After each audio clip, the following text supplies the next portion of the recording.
Hello everyone. Welcome to day 4 of AZ104 exam prep. Today we are going to cover app service, container instance, backup and monitoring.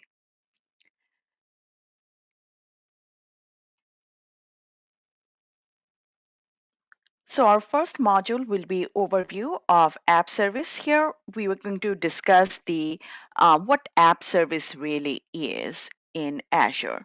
But before we discuss the topic, I just wanted to introduce you to the content.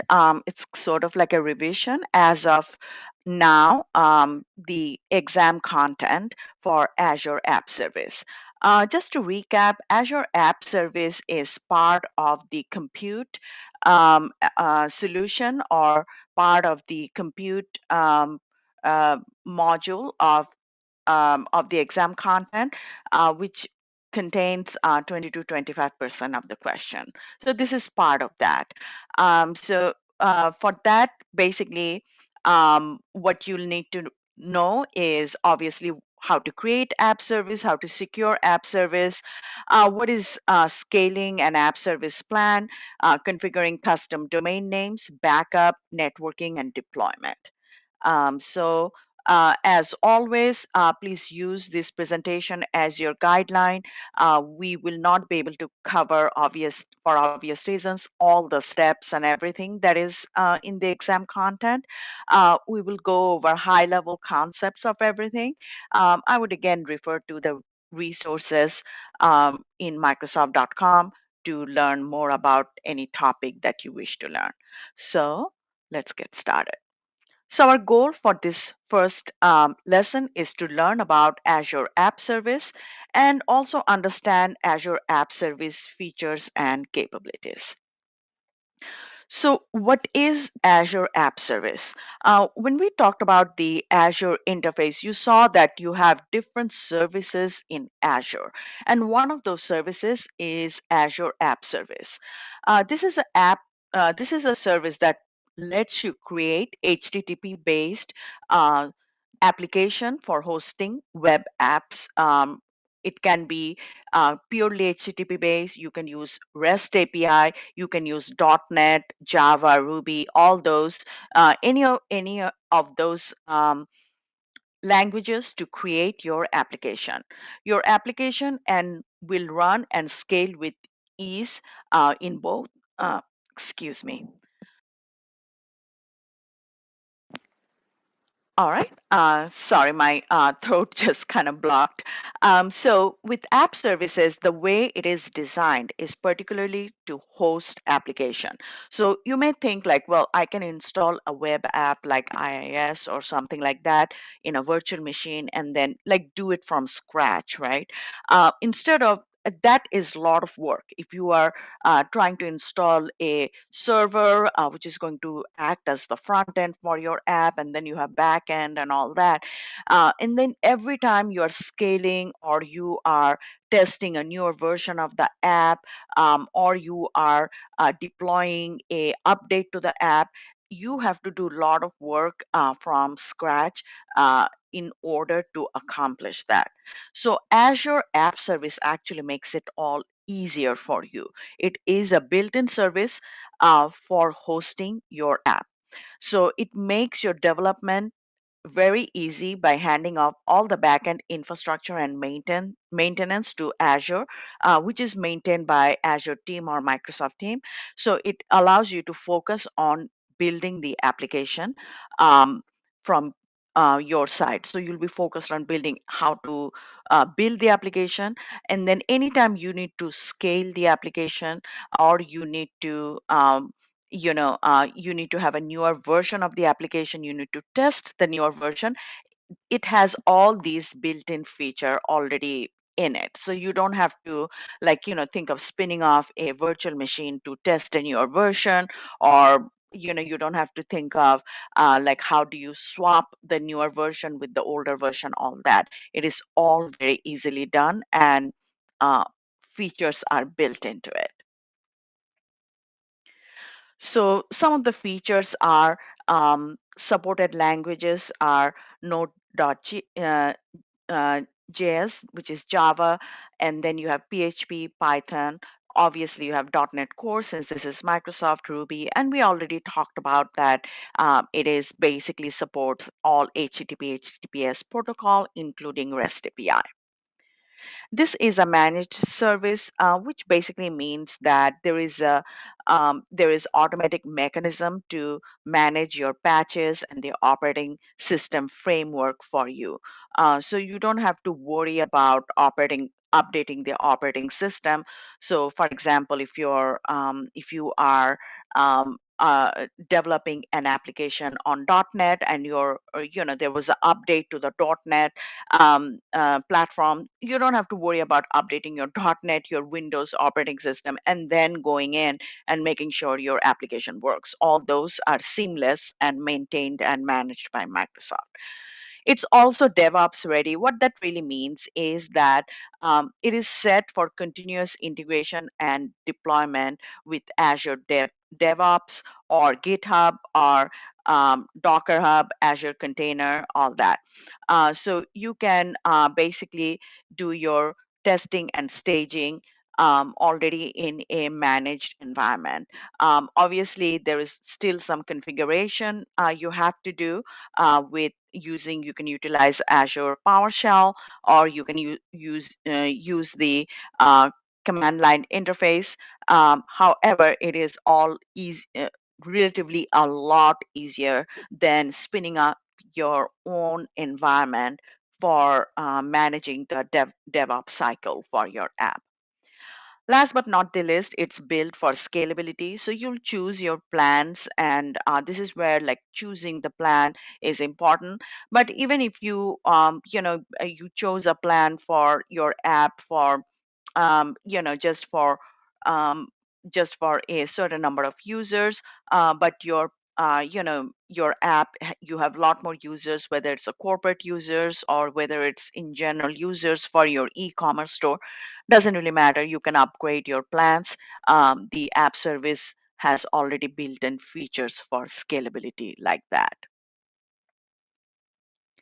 To summarize in this lesson, we talked about what is a app service and why app service exists, why it is so important. We also talked about languages and framework. Last but not the least, we talked about DevOps friendly and how it works with other DevOps platforms.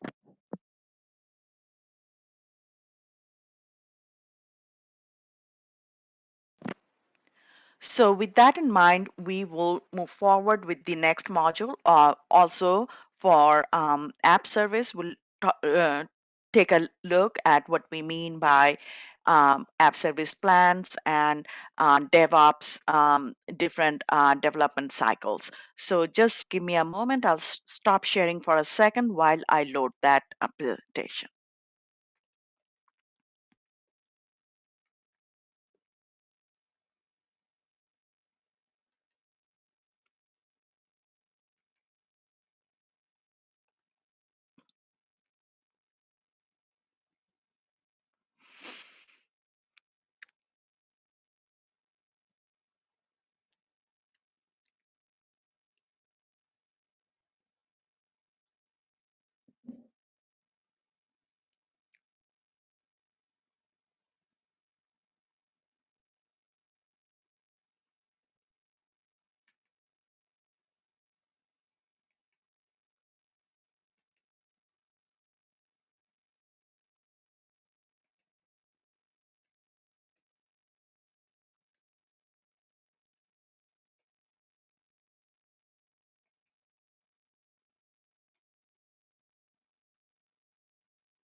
All right. So now we are going to look at how to configure app services or different types of configuration features that we have with app services. So in this video, we'll talk about creating app service. We'll discuss some of the features related to configuration of app service, and we'll also talk about securing the app service. App services actually include different types of services or application features. It can include web application, API apps, mobile apps, and different types of functioning apps, fully managed environments that you can basically uh, introduce in plat- platform as a service. So your platform handles this platform handles the infrastructure so that your developers can focus on the core web application and developing the basically hooks to your apps. We already talked about the different languages that are supported. So the app service supports .NET Core, Java, Python, and other apps that are enterprise grade. Also, keep in mind that not only the app service is developer friendly, but it also provides enterprise grade security. So, with that in mind, let's jump into um, what is the app service plan. Um, so, there are different types of app service plan that are available. Every app service in Azure has to have a app service plan. In addition, Azure Functions, which is also part of Azure App, also has the options to running into an Azure app service plan. An app service plan defines a set of computing resources for the web application to run. These computing resources are analogous to the server farm in the conventional web hosting. So one or more apps can be configured to run on the same computing resources or within the same app service plan. So app service plan in addition to having the computing resources, obviously it has a pricing tier. The pricing tier of our app service plan determines what app service features you get and how much obviously you're going to pay for the plan. The pricing tiers available to your app service plan depends on the operating system selected at the creation time. So that also basically a huge factor whether you are which operating system you're in and what type of computing resource you need within the app service plan. That depends on that actually determines your pricing tier. And based on the pricing tier, when you are selecting your plan and pricing tier, you are also basically, you'll be also given different options for scaling.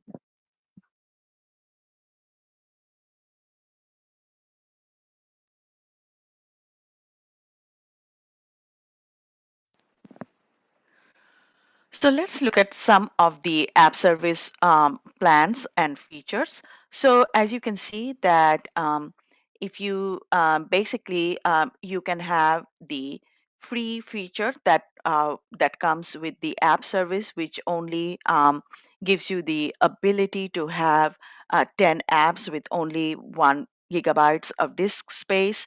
It does not have auto scaling deployment slots or instances, different instances, which is actually very important in terms of your deployment development cycle.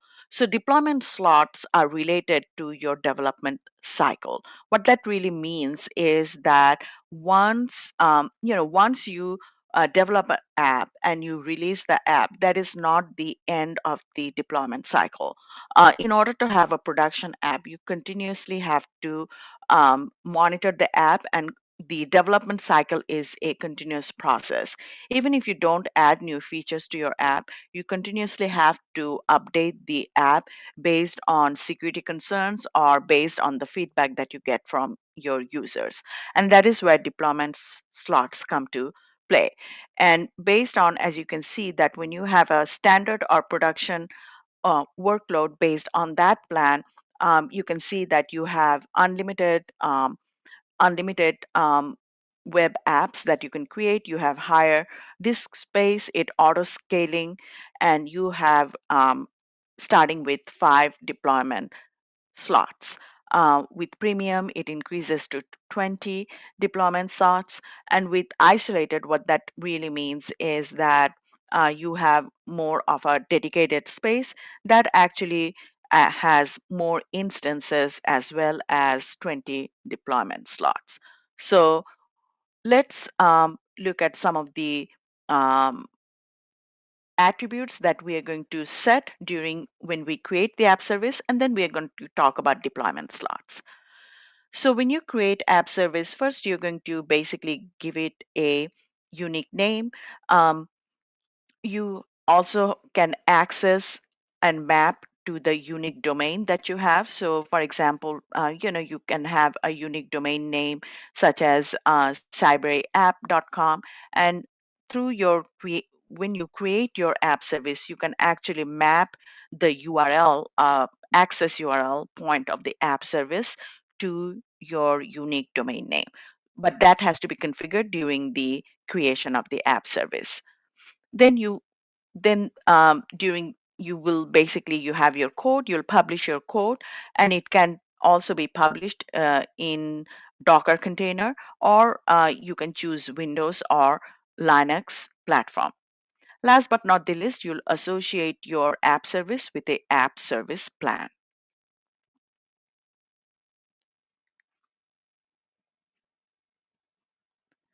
When you have a app service plan that allows you to create deployment slots, you will basically create one or more deployment slots. In this diagram, we are just demonstrating very simply what is a deployment slots. Deployment slot is basically what that really means is that this is where your developers will work on the code. The coding cycle um, can be basically a divided into 2 cycles. Sometimes it can be divided into 3 cycles. So basically, you are publishing a code.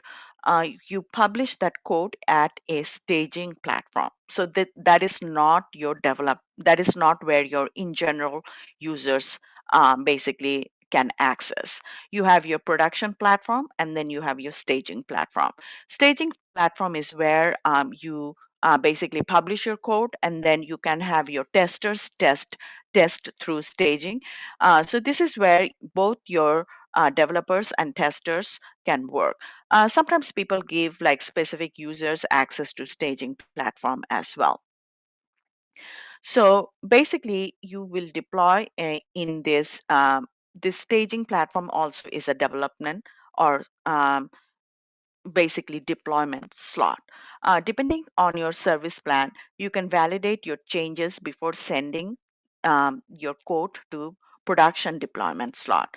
And your codes are live where anyone can actually um, basically access your code.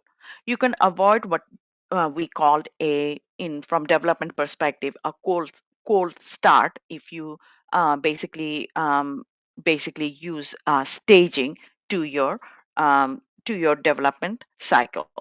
So what that really means that you're going to eliminate any um, downtime when you use different deployment slots.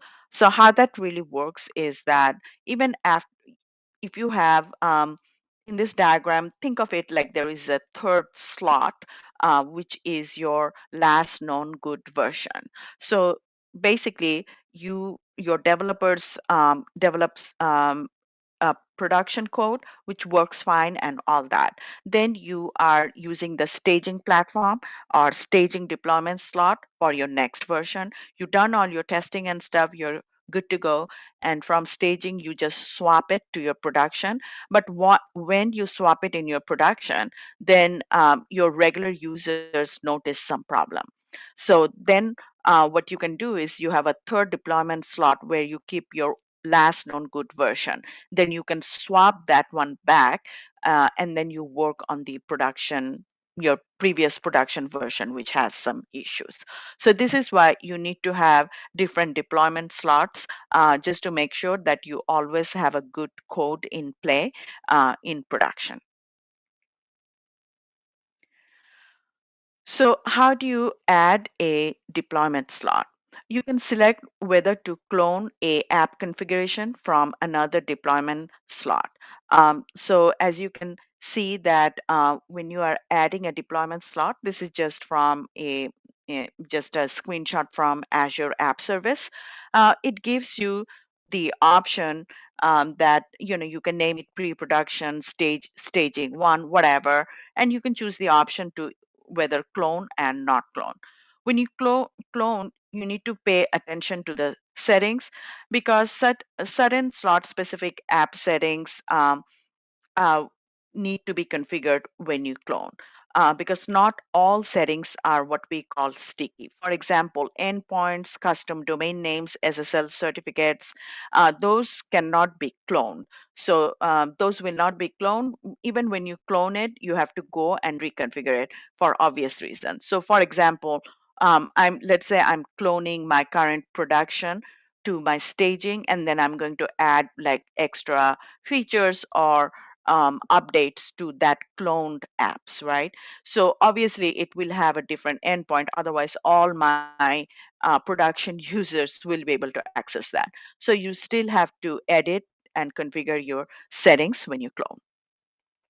So after you um, edit your software and you think that it is ready for updates, just like we said before, you will swap your um, current current deployment slot with your production slot. Let's look at how to secure your app service. Your app service, basically connection to your app service by default is anonymous. You can keep it like that. What do I mean by that? So for example, if your app service is an e-commerce store, obviously you're not going to have, I mean, default, you are connecting to a e-commerce store as anonymous user. However, you can enable authentication, let's just say for users that are actually going to do purchasing. So you can enable something like, okay, first you have to create username, password, maybe a multi-factor authentication before you make any transactions in the e-store, your e-commerce store. So that is one way of securing app. You can use the identity provider such as Azure AD to give identity to these users. We didn't talk about B2C, but Azure AD B2C identity provider is normally used for e-commerce store type of applications.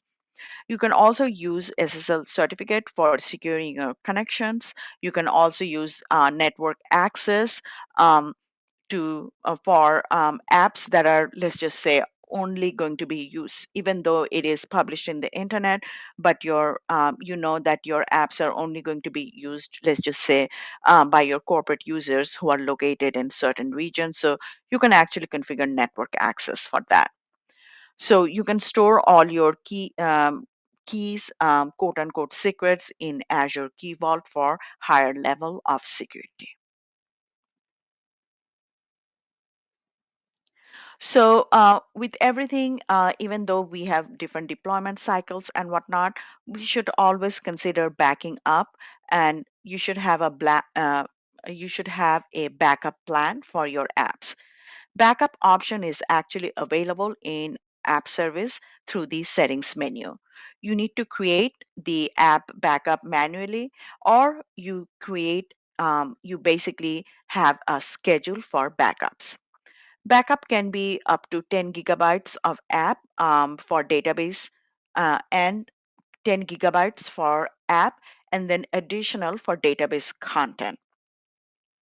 You can configure partial backup and exclude items from backup that you do not need, or that is basically you have already backed up. You can also restore your app on demand to a previous state when you have a backup, or you can create a new app from your backup.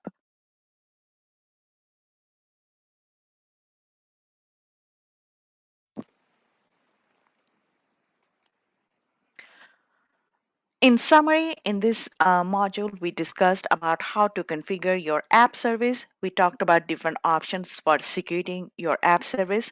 We also talked about development slots, also known as deployment slots for app service. I'm just going to pause for a moment just to see if there are any questions. And in the meantime, I'll also stop sharing as I load the next presentation. So if you have any questions, just post your questions.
All right. We are now going to jump into design with Azure container instances. So our goal for this particular module is talk about Azure Container Instance. We'll also discuss Kubernetes service, which is part of container, and we'll also talk about security features of containers. Just so you know that the exam, again, reviewing the exam content for containers is configuring and sizing Azure Container Instance, configuring container groups, create and configure container apps. There is also configuring storage for Azure Kubernetes Service, scaling for AKS or Kubernetes Service, network connection, and upgrading the Azure Kubernetes cluster. So what I can say about containers is that for this particular exam, I would say that it is stays at basic to medium level. You don't need to know very nitty-gritty details and advanced features of containers, as well as same goes for Kubernetes. Because when you go to Microsoft site for if you want to know more about containers, there are a lot of details. So I want to make sure that you don't get overwhelmed by containers, because it is really part of the compute solution, as you already know that the compute module per se. So as you already know, the compute module already contains virtual machines, app service, and container service.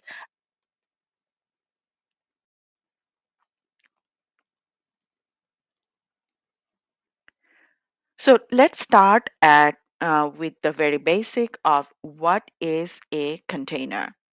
So we all know that virtual machines are excellent ways to reduce cost versus investing in necessary physical hardware and all that when you need to deploy your app or deploy something like any for any reason you need to deploy a platform or a virtual machine. However, each virtual machine is still limited to a single operating system. If you want to run multiple instances of an application on a single host machine, you won't be able to achieve that with the virtual machine. What you need is a containers. Azure Container Instance are fast and simple way to run containers in Azure. So basically, what it really does is that you can think of it as it is similar to virtual machines as in that you can easily spin off, but it is basically giving you a same instance of a virtual machine with multiple instances. So what that really means that you have multiple copies of the same virtual machine. So you might wonder, why do I need that? You can have, again, for certain um, apps or app development process, it is very helpful in DevOps scenario to have multiple instance of same VM or basically same image. So Azure Container Instance scenarios include simple applications. Let's just say you have an application and you automate task. Um, you also want to create jobs. So for example, you have a application where you are actually testing three different features of the same apps. So if you test one feature, let's just say that actually changes the app in certain way as you're doing it in your development cycle. So if you have three different instances, you can have three different testers testing three different features. So here, so that is where container instances actually come to play.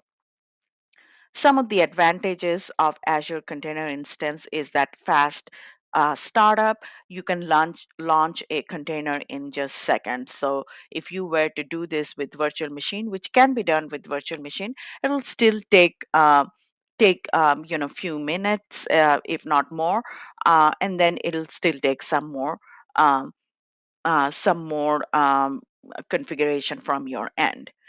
There's also the billing mechanism, which is a lot more friendly in terms of cost.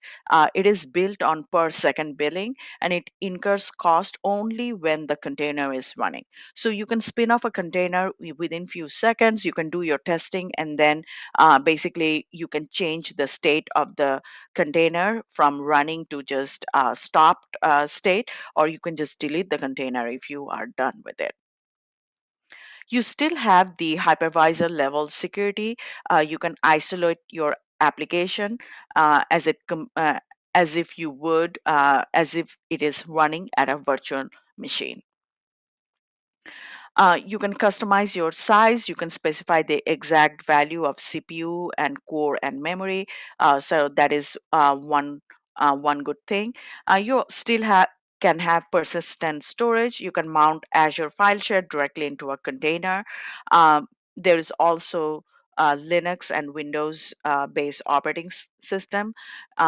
You can schedule both Windows and Linux containers using the same API.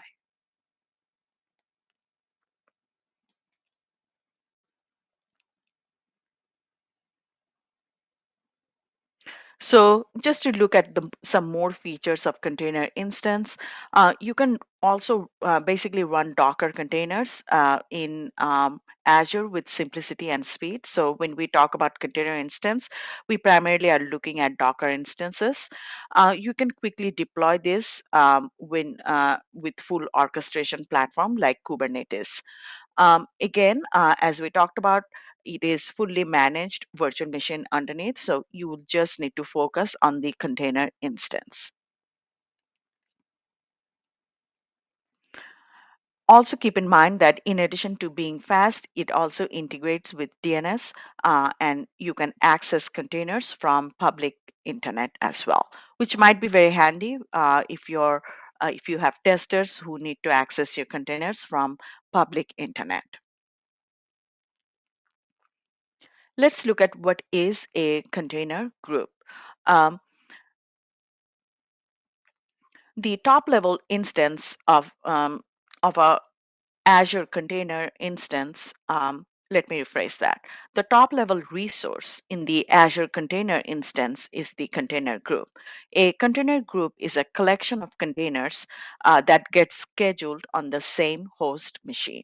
So basically, if you look at the diagram here, you can have a container group where you have containers and you have a front end web app, or you can have a container group where you have multiple containers. All these containers, you can use the same DNS server. They can be pointed to same DNS server or Azure DNS. They can access Azure files, as we talked about, but the top level basically group or top level resource for the containers is the container group. It kind of similar to resource group, as we talk about. You put your virtual machines in a resource group. You cannot create virtual machines without creating a resource group. It's a similar idea of container group. So here we are just showing that if you have multi-container groups, you can basically divide up the container groups based on the function. So for example, you can have all your containers that are just containers, that are just Docker containers in one container group, and you can have containers with web apps in a different container groups. So security consideration for containers. Uh, you can use a private registry for Azure containers. This can be Docker trusted registry or Azure container registry. Containers are built from images that are stored in one or more repository, and this repository can belong to a public registry or a private registry. An example of private registry is the Docker Trusted registry, which can be installed on your on-premise environment or your virtual cloud environment. So part of managing security throughout the container lifecycle is to ensure that the integrity of the container images are maintained. So images with vulnerability, even minor vulnerability, should not be allowed in production. So you have to monitor the activity of your resources, just like files, network, and other resources in your containers to access. Monitoring the resource activity and competition is useful for both performance monitoring as well as security measures. So to keep in mind, basically, you have to make sure that you have basically you are maintaining your the integrity of your container repository.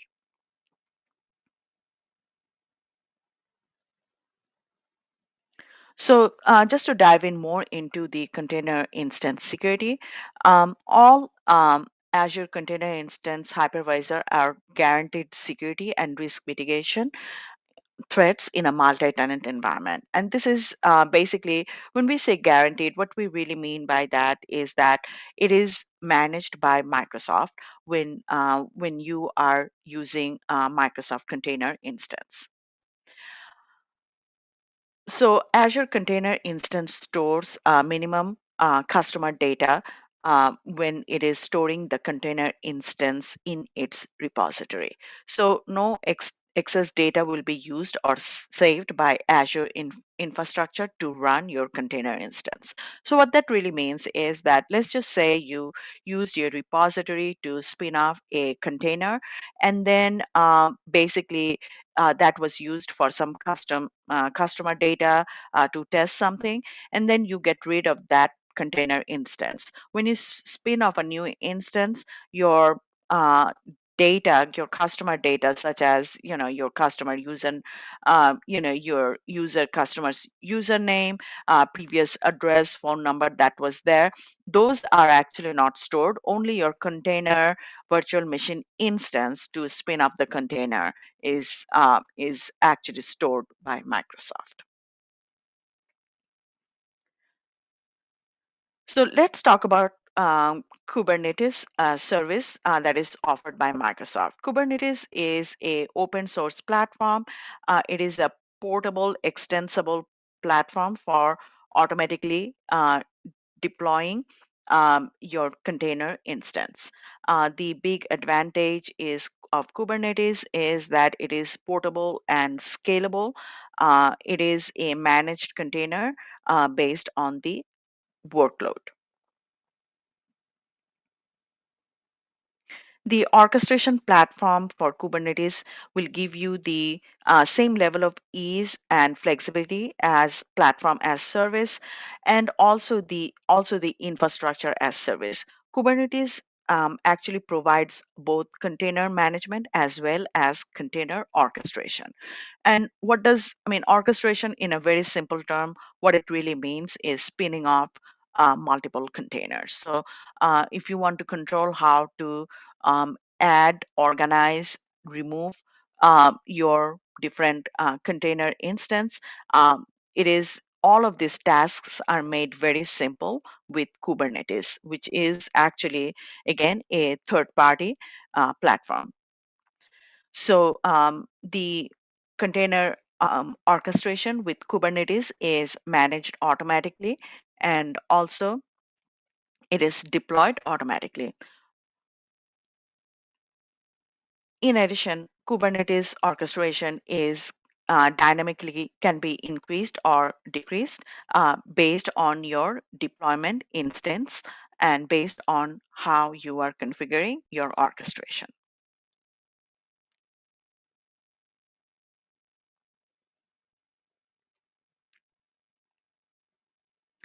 So again, just to dive into Azure Kubernetes, is some of the key features of Azure Kubernetes is that it manages your hosted Kubernetes environment, and basically which makes deployment simple as well as simple scaling.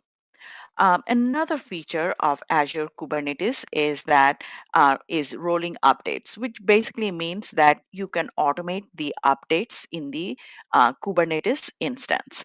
Last but not the least is it has some self-healing feature, which makes it easy for dynamic scaling. So self-healing means that if there were some errors or whatnot in the instance while it was spinning off the instance, it will actually automatically try to fix it. Self-healing obviously is not 100% guaranteed. There are some instances where it may fail and then you have to do the whole orchestration again. But for most part, the self-healing feature actually helps you to spin up a lot of instances of Kubernetes.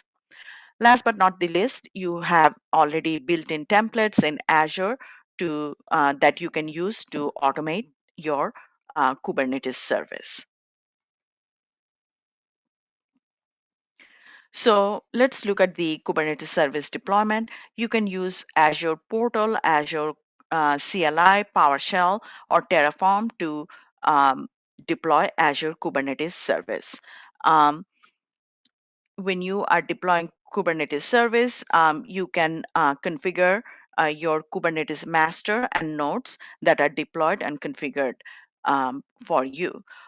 So basically, you using the template or using the settings, you will determine the total number of nodes and the master nodes, and then it will automatically, when it creates the master node, master and the nodes will automatically be deployed for you. You can also make any advanced configuration during the deployment process, such as do you want it to integrate with Azure AD, some networking features, do you want it to monitor? All these features can be deployed during the deployment features. All right, so let's look at RBAC and for Azure Kubernetes. RBAC plays an important role in terms of providing security. You can limit your access to the Kubernetes cluster resources using the Kubernetes RBAC. The RBAC basically can control the access and permission to who can access the Kubernetes resources and namespace. In order to use Azure RBAC, you will configure Azure Kubernetes Service to integrate with Azure AD. You can then provision or restrict permission to Azure Kubernetes resources with existing users or groups within the Azure AD. So the integration feature with Azure AD makes it a lot easier, not just to manage the access, but also to make sure that it has same level of security as your all other Azure services. To summarize, in this video, we covered Azure Container Instance. We also talked about Azure Kubernetes Service. And last but not the least, we talked about securing containers, including Kubernetes.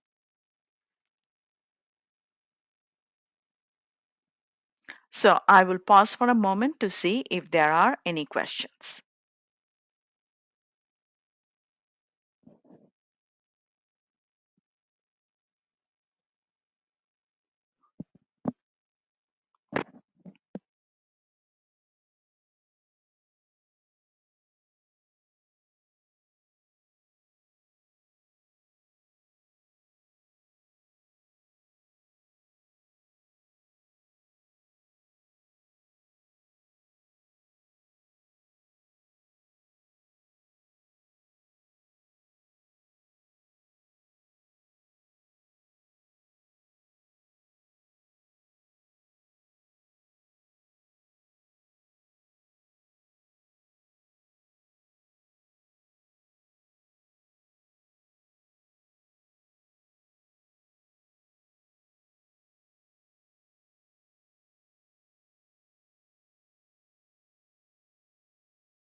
All right. I think that we had a question about repaving, which is basically cycling nodes in Kubernetes. Um, we will not cover repaving in this presentation simply because, like I said, that for this particular exam, um, how do you cycle nodes in Kubernetes? All these details are not necessarily not necessary actually for this exam to know that level of detail. Now, however, when I said that, I still am not cannot guarantee that you will not have questions that may be indirectly related to um, Kubernetes nodes, and maybe in certain instance, knowing how to cycle the nodes is important.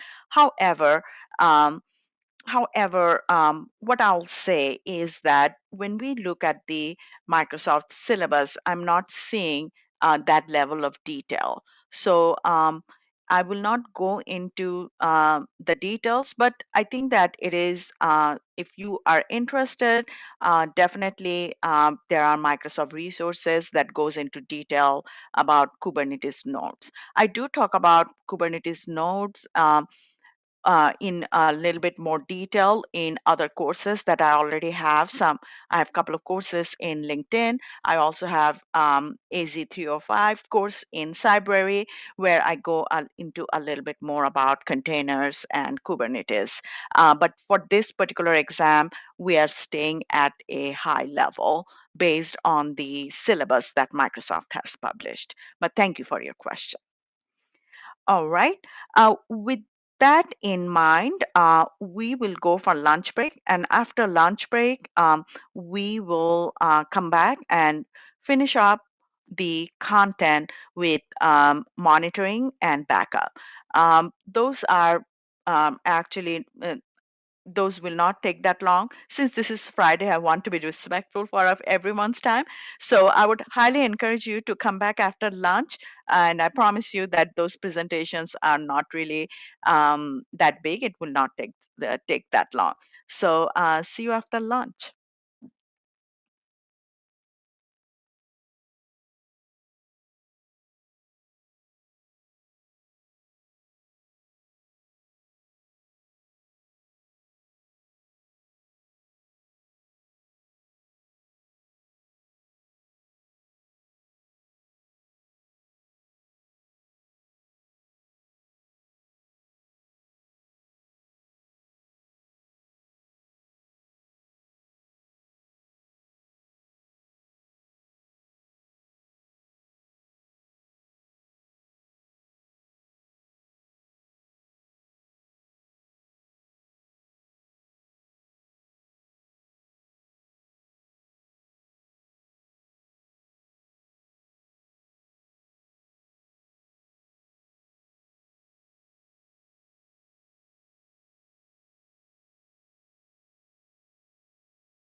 All right, we are back.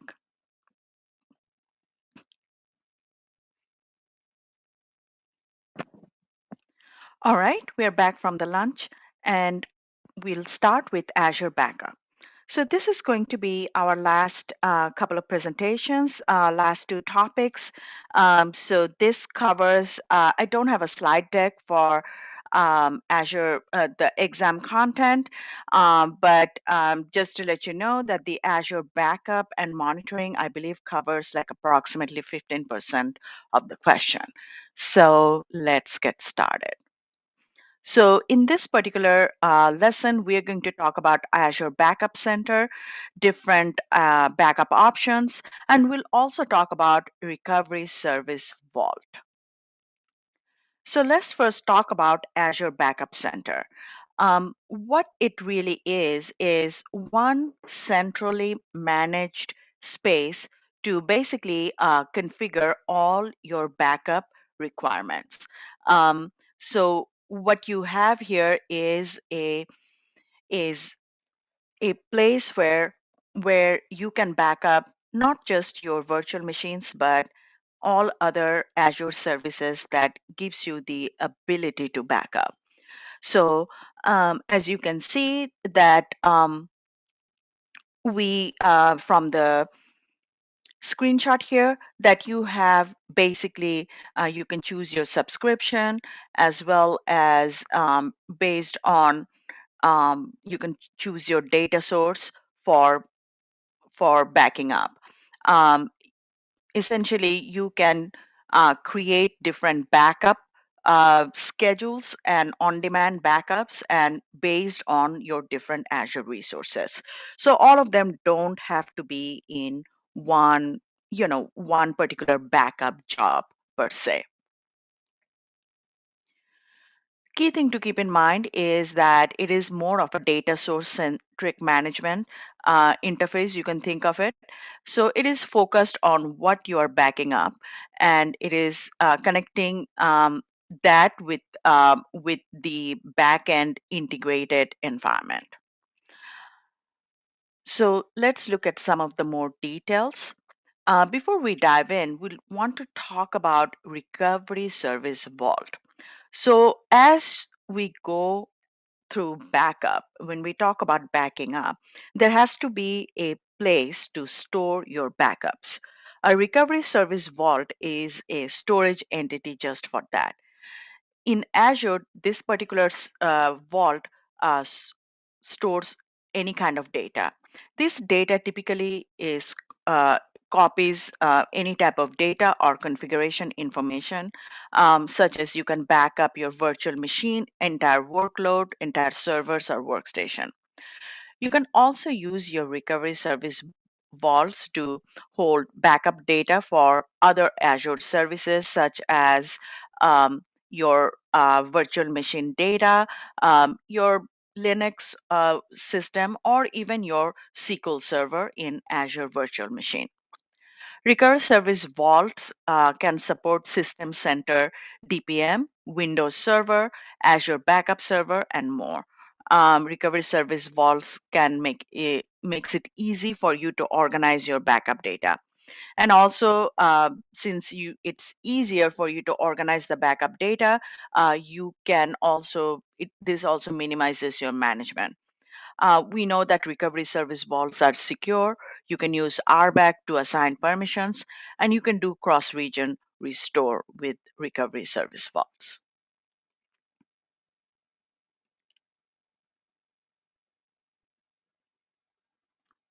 So let's look at recovery service agent. Recovery service agents are basically agent components to utilize your recovery service vault. These are used for backing up or recovering files or folders. And this can be on physical machine or virtual machines. Virtual machines can be on premise or on Azure. So you don't, when you install a recovery service recovery service agent, you don't need to install any other backup mechanism. Basically, you install the recovery service agent, let's just say on your Windows server. And if it's on premise, it is assuming that you have a hybrid environment set up. This is not app aware. What that really means is that if you have an on-premise, let's just say Exchange server, there is certain way you need to back up Exchange server in order to restore for on-premise purposes. And recovery service agent is not aware of that. It's just going to do a file level backup of your files. It's also not supported for Linux environment. Let's look at a file share backup or how to do it. So first, what you're going to do is you're going to create your recovery service vault because you need a place to store the backup. Then you're going to select a storage account from Azure Backup that will be used for backing up. Then you have to configure your backup policy. This is where you're going to set whether it's on demand or on schedule. You can also basically you can take snapshot backups for file share backups, and you're going to utilize your snapshots to restore from backup.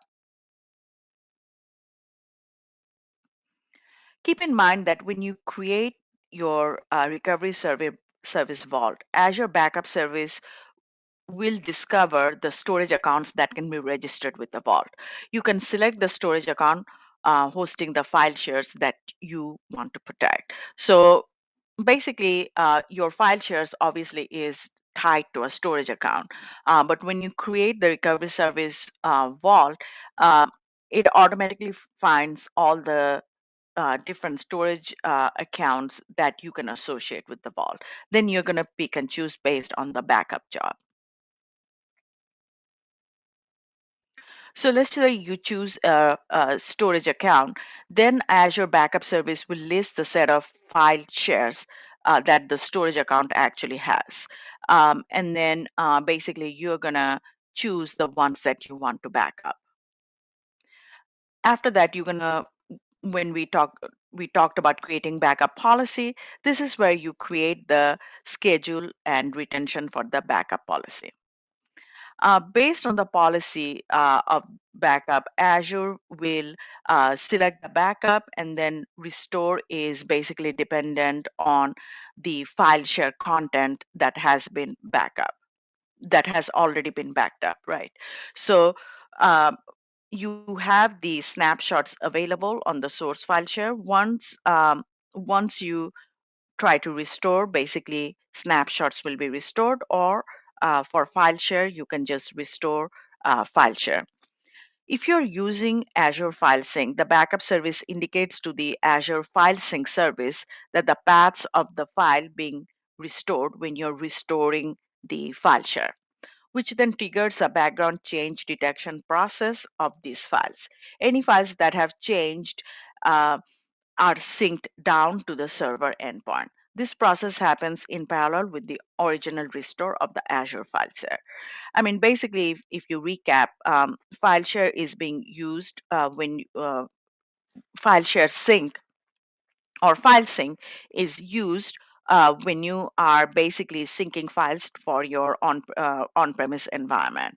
So if you are restoring your source, then there has to be a mechanism that tells the file sync that the original location is stored. So that mechanism is already built in with file share backup and restore mechanism. So here's a diagram that shows that Azure Backup can also be configured for on-premise file backup. You will do the same thing. You'll create a recovery service vault. You'll download the agent on your on-premise servers, let's say on-premise file server. You'll install and register the agent. And within the agent, once you have the agent, it is basically an interface from where you can actually create the backup process. So think of agent as just the app that has access to all the files in the file share server. So the app is going to actually direct all the backups to Azure Recovery Service Vault.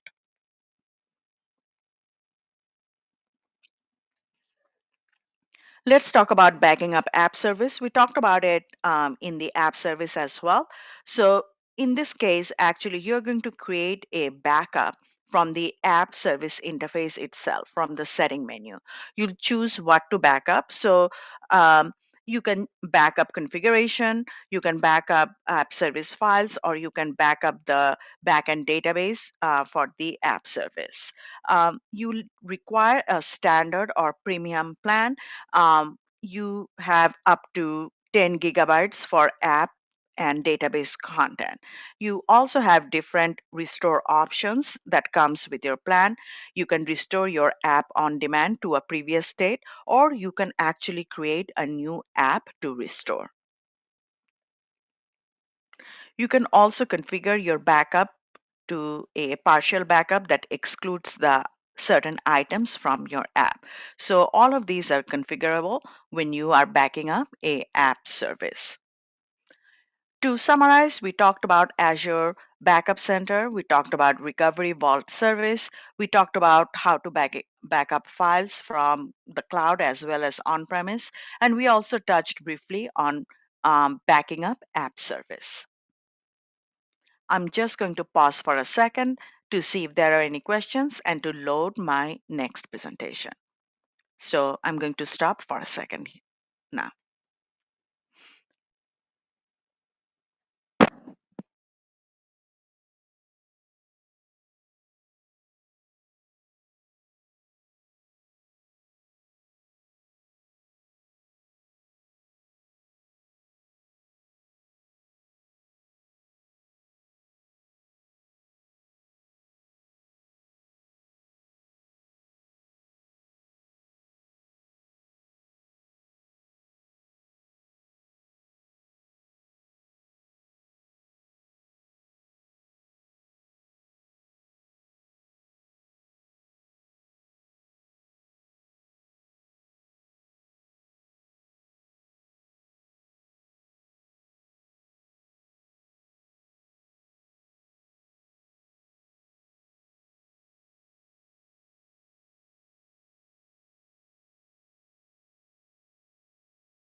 All right. So in this backup related lesson, we'll specifically talk about Azure Virtual Machine Backup. So we will learn about what are the backup options for virtual machines, setting up recovery service vault for virtual machines, and also on a related topic, we'll talk about Azure Site Recovery. All right. So let's talk about virtual machines. For some reason, the visuals, some of the images are not showing up, but that's okay. So what are the backup options for virtual machines? So you can actually have managed snapshots to provide a quick and simple option to back up your virtual machine. This can use your managed disks uh, that you have for your virtual machines. You can also use Azure Backup that supports application consistent backup for both Windows and Linux machines.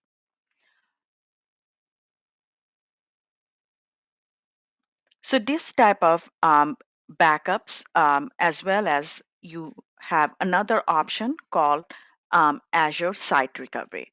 So we'll talk more about Azure Site Recovery. Azure Site Recovery is used when you have a site-wide or data center-wide outage. In that case, if your recovery vault storage or wherever you have stored your backup snapshots, those won't be, you cannot even access those. In that scenario, you will use the site recovery to recover your virtual machines. So let's look at basically virtual machine snapshot type of backup. So this can be part of your backup job. What happens is that you have a virtual machine, and all you are doing is that you're taking just a snapshot of the virtual machine. And then your step two will be to transfer that snapshot to a recovery services vault. You can instantly restore the snapshots from the virtual machine to, if your if your virtual machine should it become corrupted or something like that.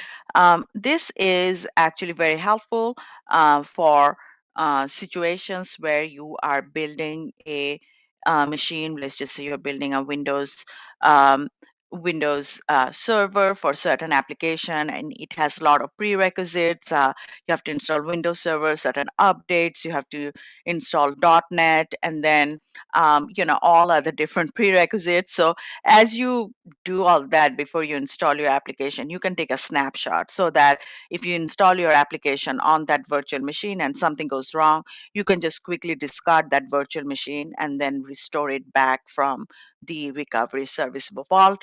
You don't have to go through the exercise of installing all the prerequisites all over again.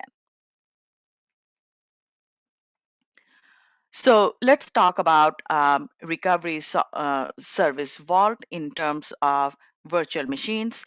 It is again a storage entity in Azure. You can basically store anything. You can store your snapshots. You can store your entire virtual machines. You can also store your on-premise virtual machines.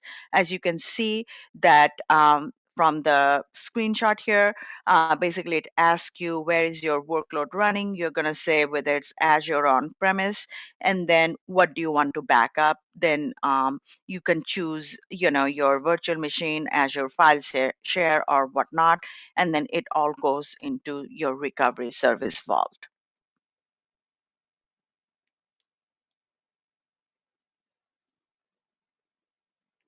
So the steps for configuring backup for virtual machines is very similar to what we discussed before. Um, you will use the recovery service vault in the region where you're performing your virtual machine backup and choose a replication strategy for the vault. You can take snapshots or recovery points of your data at defined interval. These snapshots can be restored in restored when you are restoring from recovery service vault based on your specification. So you can just say that I want to restore a snapshot from last known good state, or you can say I want to restore a snapshot from 2 days ago.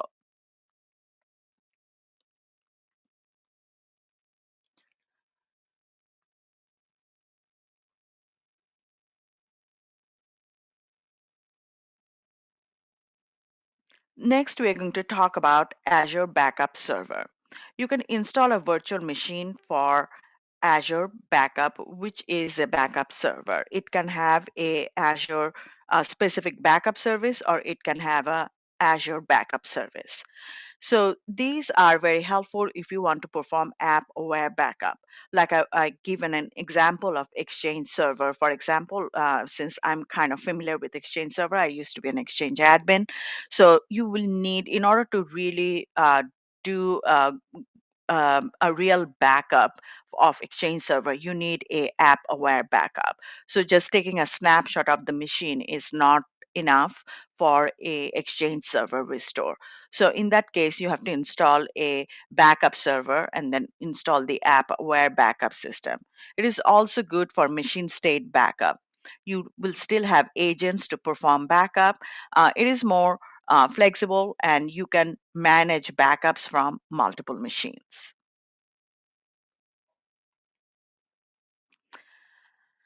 Let's look at Azure Site Recovery. Azure Site Recovery comes to play when you are replicating your virtual machine to another region. Um, you can also replicate your on-premise virtual machines and physical machines, as well as your AWS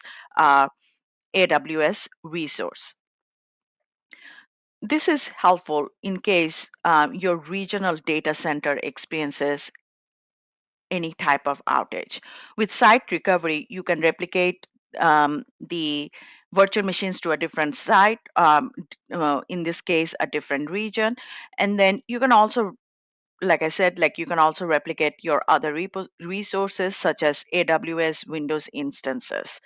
So what happens is that when your site goes down, then you can just quickly fail over to region 2, which is your disaster recovery site for the same application. So as you can see in this diagram, that you basically, it is just a copy of your entire infrastructure in a different region, and you're just going to fail over it. This is where site recovery comes to play, and it is so important. Um, Note that physical servers replicated to Azure using site recovery can only fall back to VM-aware virtual machines for now.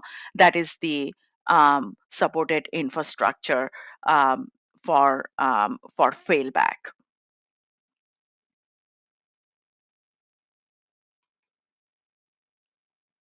To summarize, we talked about basically in this particular module, we talked about Azure Backup and Recovery Vault for Azure virtual machines, and we also talk about site recovery that is applicable for Azure virtual machine infrastructure.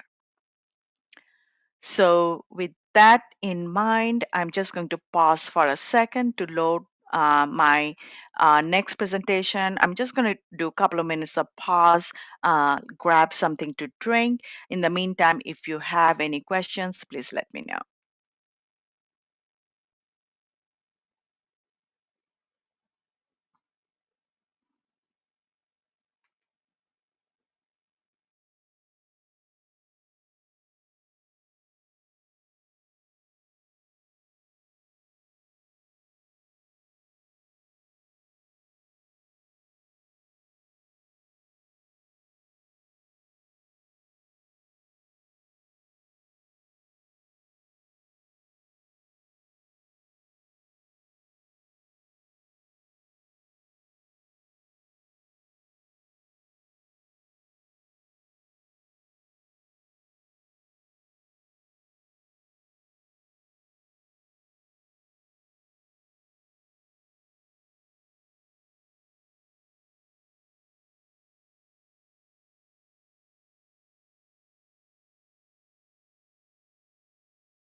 All right, we are back. So in this presentation, we'll talk about monitoring features in Azure. So monitoring in Azure basically means that monitoring performance as well as monitoring for any kind of anomalies, such as any type of troubleshooting type of situation. So let's look at monitoring features in Azure.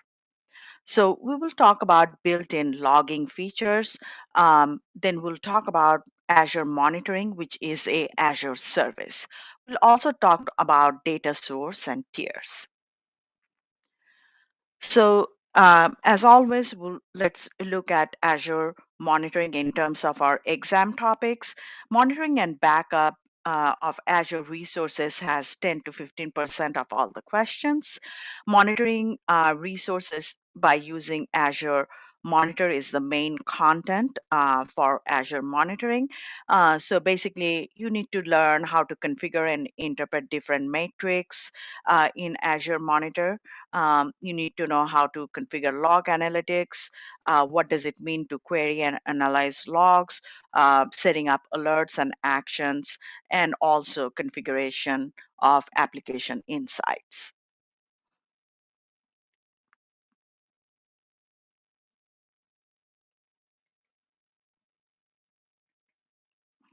All right. So Azure Monitor is based on the common monitoring data that the platform has, and these includes logs and matrix. So what I mean by common monitoring data of the platform is that the platform, if Azure, is based on Microsoft Windows environment by default, unless you have other platforms as well that is hosted by Microsoft.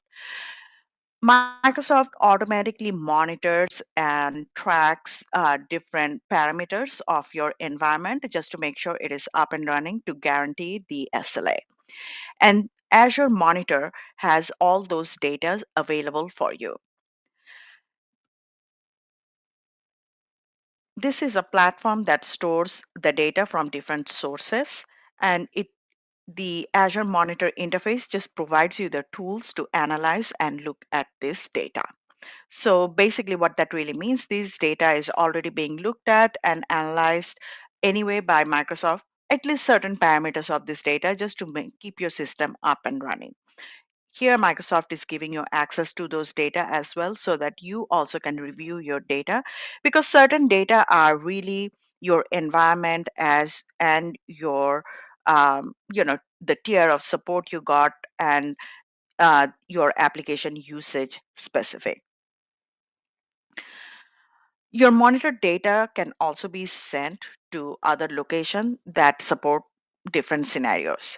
And you can have some resources that may write to other location before they can be collected into Azure. So Azure Monitor Logs can support almost real-time scenarios, making it very useful for alerting and fast detection of issues. So for example, in case you're wondering, well, Microsoft manages and monitors everything. So why do I have to monitor? Well, it's simply because even though Microsoft manages things for uptime, but Microsoft really does not guarantee that, let's just say, your app will always work faster. So you have to configure your apps, you have to configure your access service tier for that.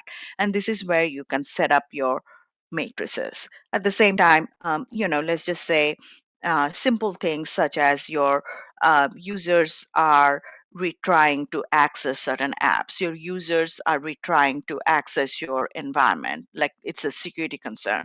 Those are the things that are set up by different alerts. Those are the things that are not necessarily controlled by Microsoft. You are in charge of that, and you're going to configure, basically monitor those alerts and configure them. I also want to mention that in order to really understand these logs, because when you have logs and matrices, they can be overwhelming. There are different kinds of analysis tools, such as insights and visuals, that you can use to actually um, get to understand the logs that Azure Monitor is collecting. So let's look at the different components that are available for Azure Monitor.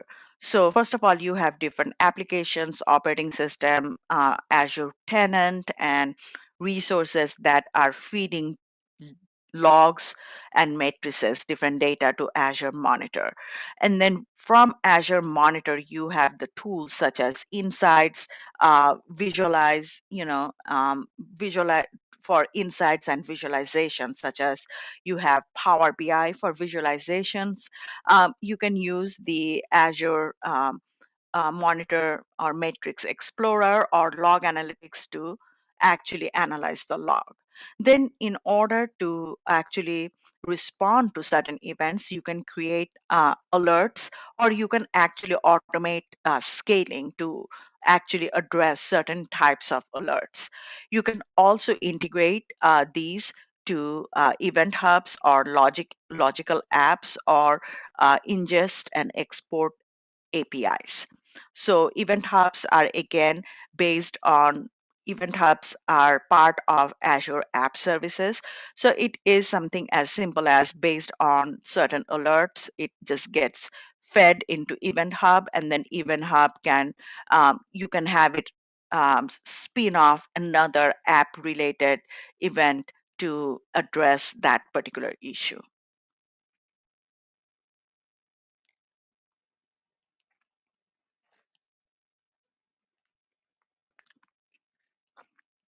So just to go over the process, keep in mind that um, let me rephrase, keep in mind that Azure Monitor is an Azure resource, which can be thought of as a container where data is collected and different types of reports are being generated. Data in a workspace can be organized into tables, each of which basically stores different kinds of data and has its own unique set of properties based on the resources that are generating data. So most data will have source information, which writes data to these tables. And these tables go into the what we call log analytics workspace, and we'll talk more about log analytics. Then you have such tools as matrix analytics tool and log analytics that can analyze this data. Last but not the least, you can set up alerts to respond to certain events. You can even automate the responses by utilizing Azure Automate. So the process is basically identify the data source, they get fed into Monitor, then you have tools to analyze the data, then you figure out how to respond. So what are the data sources in Azure? What are we trying to monitor? First and foremost, we're trying to monitor different applications that are running in Azure. Then you have operating system. This can be operating system of your virtual machines. You can also collect subscription related data and your tenant related data. And then you have your Azure resources and all the other custom application. So basically everything that is hosted in Azure can be monitored using Azure Monitor. Let's look at data source tier. Sources for monitoring data from Azure application can be organized into tiers. The highest tier being can be your application itself, and the lowest tier can be the components of the Azure platform. So for virtual machines, let's just say your application data can be your highest data, highest level of tier, and then your OS data is there. Your application data can be analyzed using log analytics, or you can use VM Insights to look at your operating system data. For your Azure services, you can have Azure resource data, that is your top tier data. And this can be Azure storage or Event Hub. This can be fed into Azure storage or Event Hub related logs.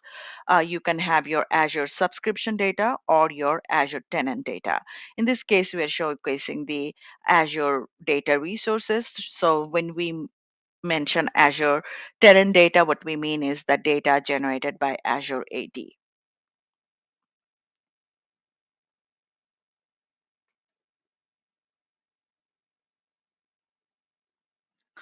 So again, just to briefly go over, when we talk about resource data, what we mean is the data related to the operation of the resources such as web application resource. When we talk about subscription data, those data means Azure health and availability related to your subscription. So those are not really app specific data. Last but not the least, when we talk about tenant data, we are talking about org level service such as your Azure AD related data.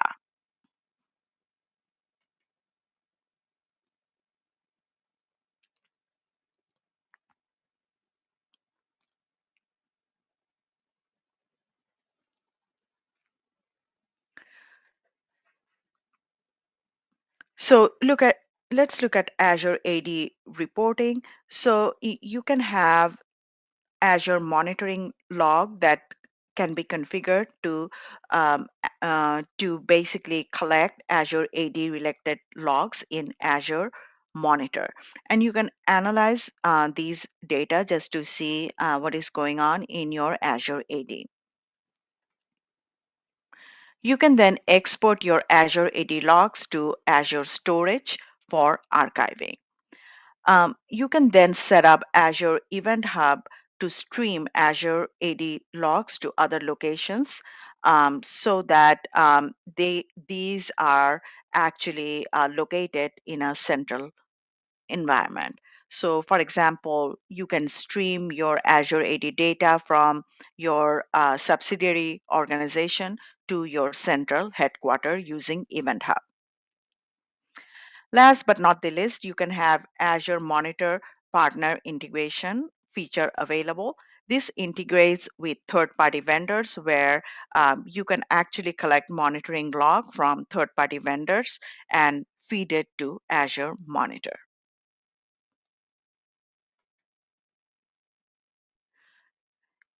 To summarize, in this video, we'll talked about Azure Monitor. We talked about different data sources that can feed into Azure Monitor. We talked about the process that you can utilize to understand and analyze the data. And we also talked about data tier for Azure Monitor.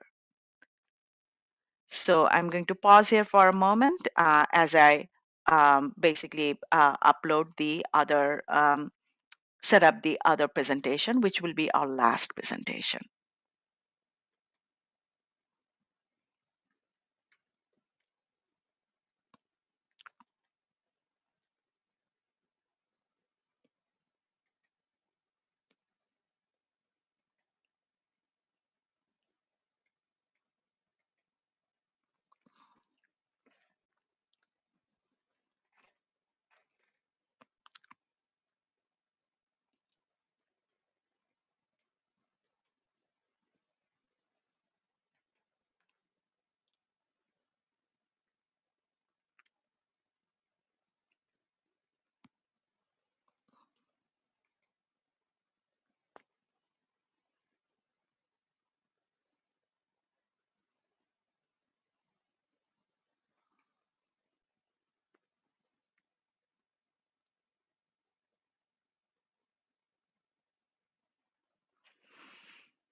Do you guys want to come in?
All right, we will conclude with Azure Log Analytics. This is part of Azure monitoring. So let's look at the um, content that we are going to talk about today. We'll define what log analytics workspace is. We'll talk about access control and different access control modes for log analytics. So in our previous lesson, we talked about Azure Monitor. So with Azure Monitor, we talked about collecting data from different resources, and then we are going to analyze data and take action. The place where Azure Monitor stores the data is known as the Log Analytics Workspace. This workspace is a Azure resource and a container where data is collected, and then this data is aggregated and serves as a administrative boundary, so to speak. While you can deploy one or more workspace in your Azure subscription, um, there are several considerations you need to understand in order to ensure that you have deployed log analytics correctly. So we will talk about these as we move forward with log analytics. So let's see how to configure log analytics. So basically, when you look at Azure Monitor, we can see that you have different options to basically collect data and do your analysis.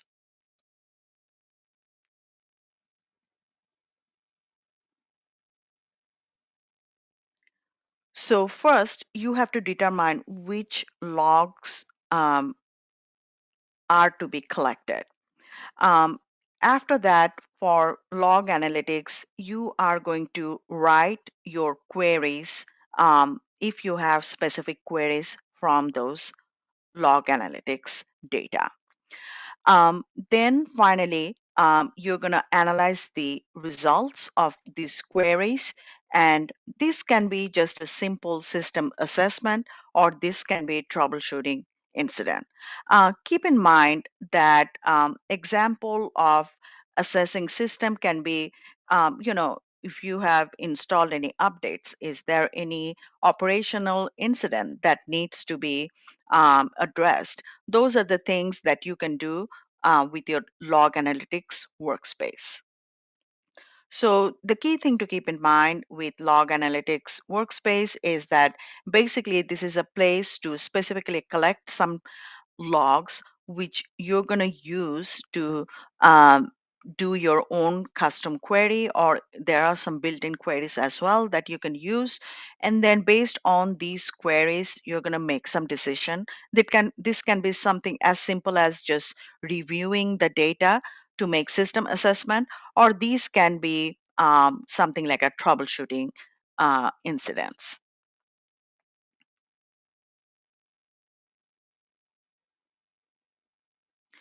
So here are some of the key advantages of log analytics. A log analytic workspace can give you a geographical location for storing your data. It gives you data isolation by isolation, as well as more control over the data by granting. You can use RBAC and give different users access rights, um, following the Microsoft recommendation for security and usage. You can also scope configuration and settings for um, log analytics workspace as well, just like any other workspace. So this is also based on pricing, tier, retention, and data capping. So as you can see that you have basically we looked at similar visual before. You have different data sources which provides you with different matrix or logs that gets feed into your Azure monitor, and based on that you have different analysis method, and one of the analysis method is log analytics.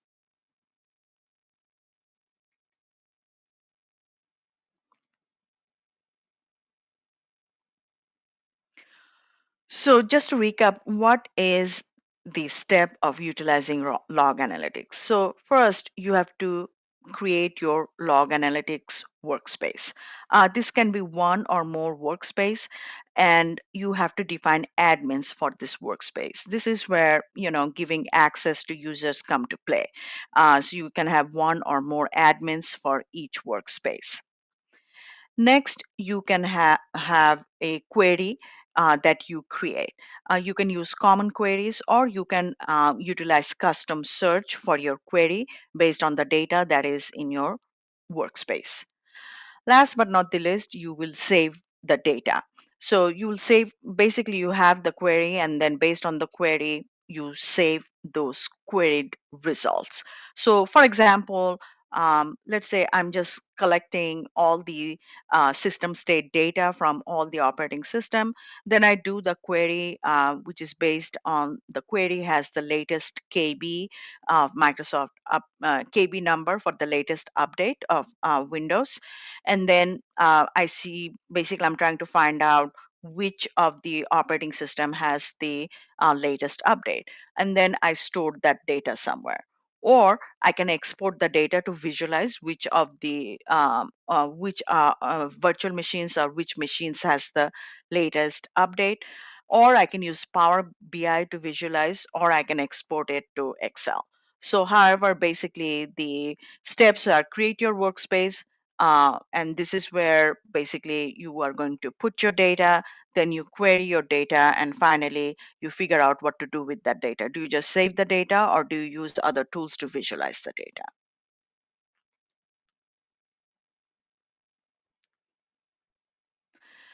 Access control for workspace can be centralized or decentralized, or you can actually have a hybrid model. All logs are, for centralized, all logs are stored in the center workspace and administered by the single team that we talked about, creating an admin. Azure Monitor will provide, can you can use Azure Monitor to provide different access level in the team.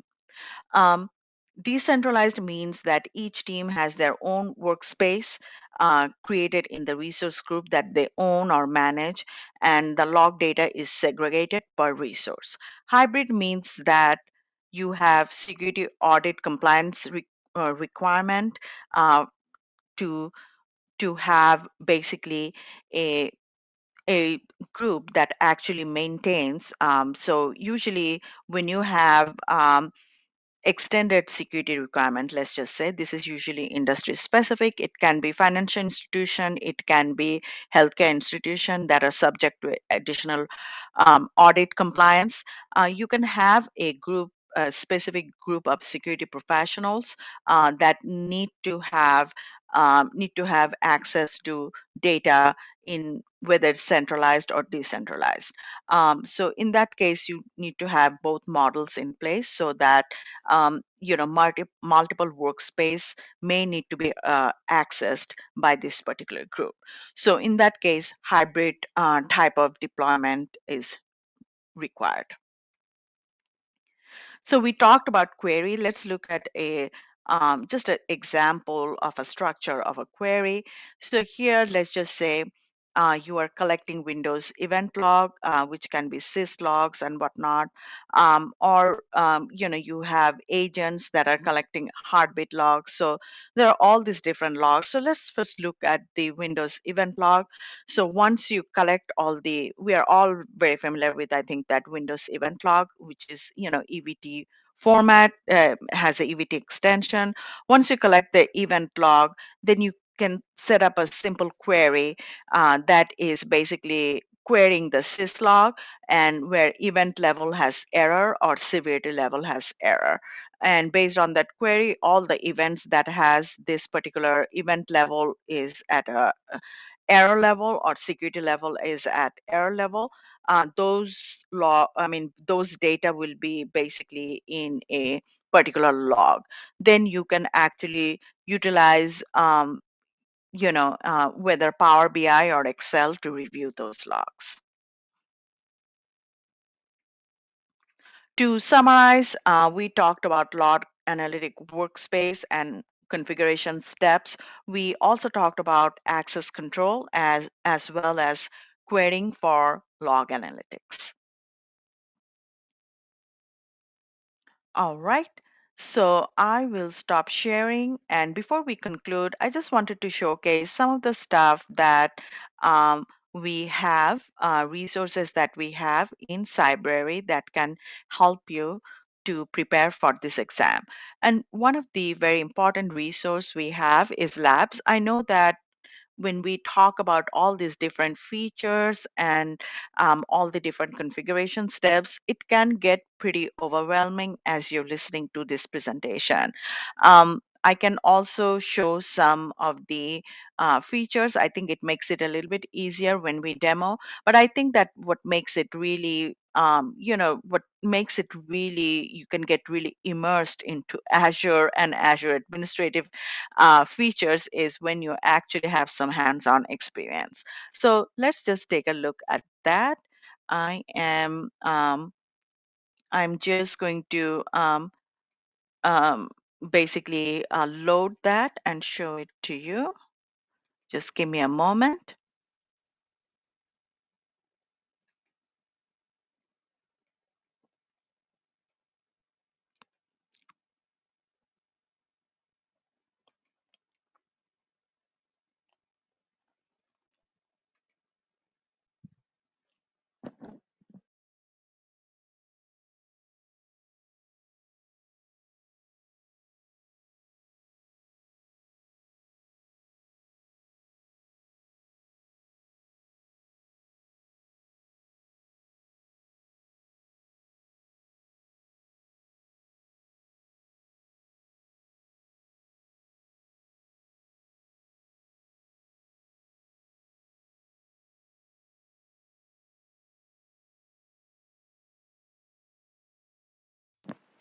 All right, so this is the online course that we have. It has the presentations that we talked about today, in addition to the recorded presentations that we have.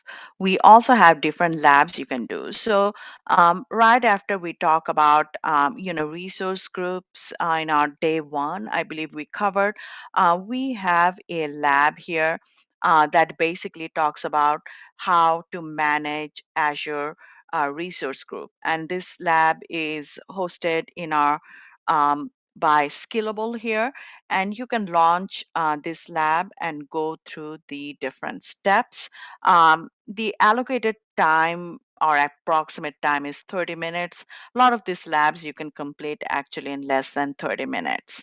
Um, Similarly, as we go through the networking module, let's look at, like, you have like, this is really one of the really awesome labs by Skillable. It's slightly longer lab, but I think that it's completely very, very useful, whether to understand Azure networking or preparing for this exam or both.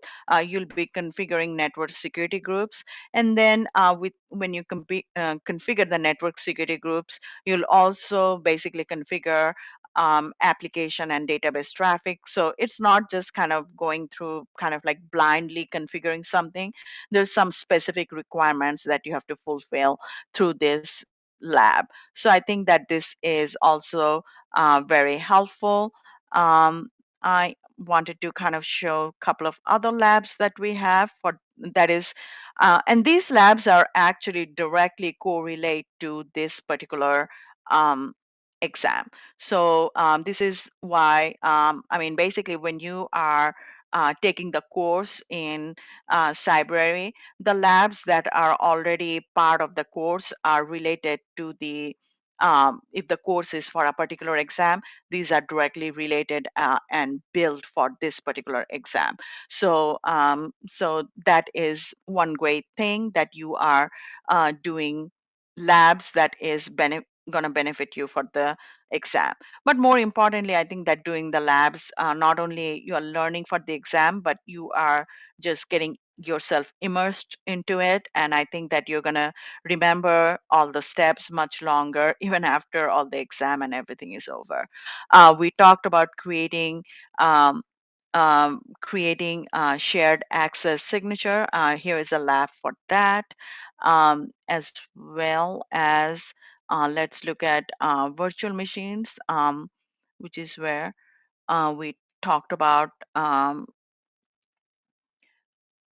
Here you have basically a complete virtual machine infrastructure that you're going to build with this lab. So this is also another very helpful labs.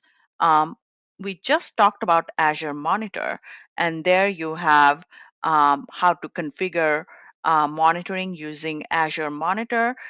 So, after you listen to my lecture and whatnot, um, you can, if you complete this lab, I think that this will really hone down your preparation for this exam, and make it much more much more enjoyable, I think.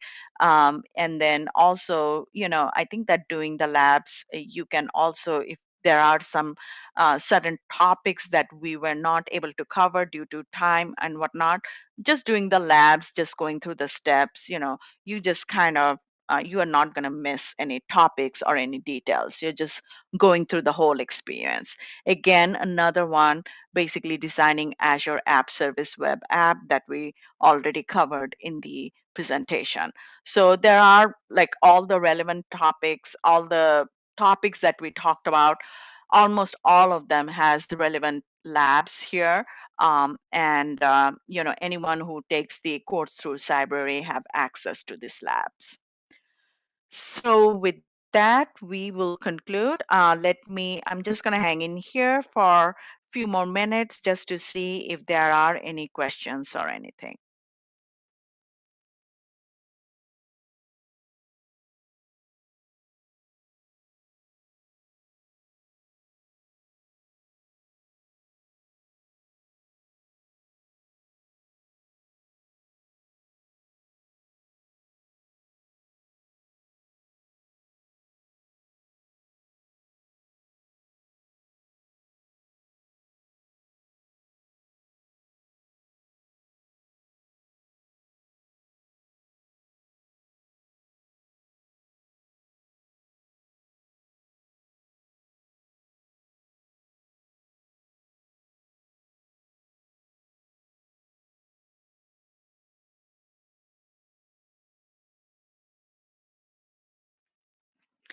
All right, everyone. I believe we do not have any questions. So anyway, which is great. I think that everything, you guys have all listened to everything, but if not, just keep in mind that when you go to Microsoft.com and you search for AZ104, you will have the latest study guide, as well as you have the exam details. From there, you can also register for the exam. Last but not the least, actually, you have learn.microsoft.com in case you want to know more details about each of the topics. If any question comes up later, feel free to reach out to me. I am in LinkedIn, and I usually am quite responsive to any questions that are posed through LinkedIn. So you can ask me any questions through whether it is through the post. There is already a post for this Cybrary presentation. So you can post your questions there in the comment section. I think that way all my other peers at Cybrary can also look into the question in case I miss your question, or you can directly ask me any questions about this exam or anything else related to all the exam topics and whatnot.